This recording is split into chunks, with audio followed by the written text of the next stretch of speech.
Kementerian Pendayagunaan Aparatur Negara dan Reformasi Birokrasi mengurangi jam kerja bagi instansi pemerintah, baik di pusat maupun di daerah.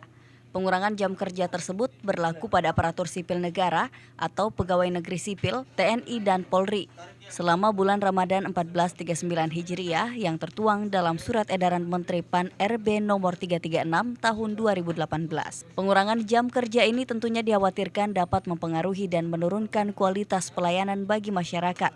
Namun hal tersebut ternyata sama sekali tidak mempengaruhi kinerja pelayanan pada Dinas Kependudukan dan Catatan Sipil.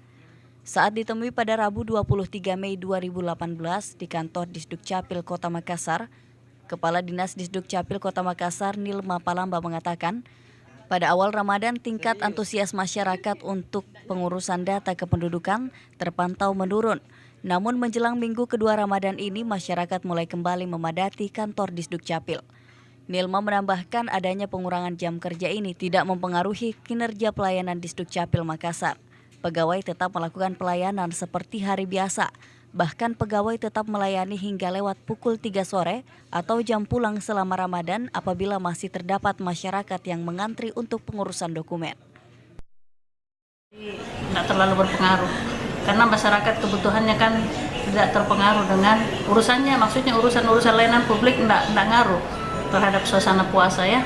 Artinya masyarakat tetap semangat untuk mengurus dokumennya dan pegawai kami juga tetap memberikan pelayanan seperti hari biasa.